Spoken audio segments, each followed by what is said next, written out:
Let me see, a fuck it moment. I'll give you two different instances, but I'll start from the beginning. So I started making music in '96. I was in high school. It was just some fun shit, you know what I'm saying? Making beats and, oh, look what I made, that's dope. You know, I made, you know, whatever. Fast forward 10, still 11 years later, I'm still making beats in my bedroom, not showing anybody. No one knows anything about it, you know what I'm saying? And come about 2007, I think, what was it, House Shoes had a showcase, and it was like me, 14KT, Nick Speed, Dez, man, who else was on that showcase? It was a bunch of us, but it was really my coming out, man. I was like, nobody knew who I was, you know, nobody knew who I was. I didn't even know who I was, man. So then I, you know, that was cool. I got the response that I wanted. You know, everybody was bobbing their heads. That was cool. That was all right with me. That's all I needed. And I started doing more showcases, and then I started doing beat battles and stuff like that. And I actually did a battle. It was a crazy battle, and Marv 1 beat me. And then after he beat me, I was like, man, fuck this shit, man. I don't even want to do this. No, I'm just playing. I'm bullshitting. No, that's bullshit. I mean, he did beat me in the beat battle. But anyway. Did he really? Yeah, absolutely. So Marv is a real? No, I tell people that all the time. Yeah, Marv beat me in a beat battle. That's cool. Because Marv's an excellent producer. He's an amazing producer. People don't know that shit. I don't know why. You know, he does his thing. Just bangers for the low, man. You know what I'm saying? Go get him. Yeah, four bangers, man, right now. I just put them up on the page for the low.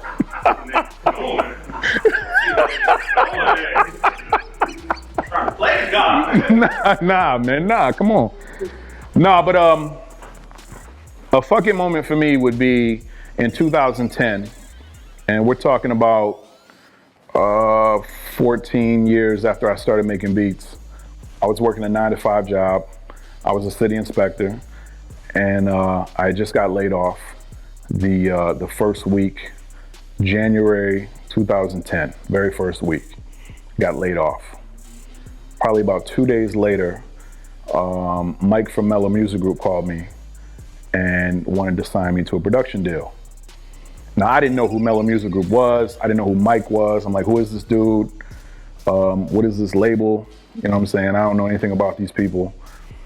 But he had good talk, and I was like, all right, well, I just got laid off, and I don't have anything else to do right now. I'm about to revamp my resume, man, and look for a job. But in the meantime, let me see what this man has to say. You know, he said everything he had to say, and I told him, I said, well, if I'm gonna do this, I said, I'll give you a year. And I said, if my bank account doesn't reflect what I want it to reflect, and if my reputation as a producer doesn't reflect, you know, what I want it to reflect in that year, then I'm going back to work. That's kind of when I just said, fuck it, I'm about to go all in. Let's just do it. No more job, you know, let's just do it, man. I'm about to, you know, step out on faith and see if I can make this happen. And come to the end, you know, end of that year, man, I was still making music, and to this day, I haven't went back and got a 9-to-5, you know, and everything's been all right for me. So that was me saying, fuck it, I'm about to step out and do this, and you know, and make this happen, and give my all and go all in. I've had other instances where I said, fuck it, where I wanted to quit this shit and hang it up and be like, all right, man, I'm done with this because of certain things behind the scenes, because of the type of producer I am. See, I'm trying to be real careful with my words, but because of the type of producer I am and the type of music I make and the way that I make beats, I tend to have little hiccups behind the scenes. And those hiccups kind of make it so I can't really make the music I want to make and how I want to make it. You know what I'm saying? Like, when you're not having fun with it, there was a period of time where I just wasn't having fun no more. I wasn't enjoying it, man. I remember a day when I could just make music and just make it and have fun and listen to it all day and be like, yo, I just made that. That shit's crazy. But now I have to do certain things when I make music and watch out for certain things and do research on certain things before I make music. And it kind of, I don't know, just kind of puts a damper on the mood and just puts a damper on the fun aspect of making music. I'm a little better now because I've kind of gotten into the groove of certain things, but yeah, there was a moment where I was about to hang it up, man, and I was about to really say fuck it. Like I'm about to revamp my resume and go back to work. You know, even to this day, like I'm about to apply for law school. You know, apply to law school, and because I know I've had this discussion with other people, man. You know, we all fall off. It is what it is, man. No egos involved. We all fall off. You know, and it could be next year, it could be 10 years from now. We don't know, but it's really all about the demand. You know what I'm saying? I can make music for the rest of my life, but are people going to want to listen to it? You know, that's the whole thing. You know, we fall off. You just got to be real with yourself.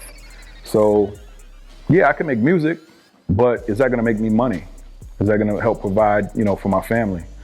So I might have to come up with a backup plan. And not saying I have to do this now. I'm cool now, but I don't know if I'm gonna be cool in 10 years from now. This industry is fickle. This industry is real inconsistent, and you know, you don't really know what you're doing from one year to the next. You know, that's just how it is, and it changes so much, man. And I don't even want to say this industry evolves, man.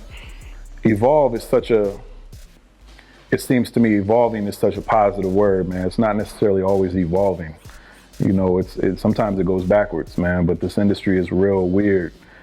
You know, as long as I can maintain my fan base, which are growing with me, getting old with me, because I'm an old man, that's cool, but, you know, I may have to, you know, throw my talents elsewhere, man.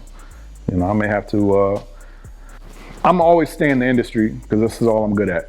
I don't feel like I'm good at anything else, so if I go get, you know, my Juris Doctorate and become a lawyer, maybe I can help out some labels or some artists or somebody who might need me in, you know, in that aspect.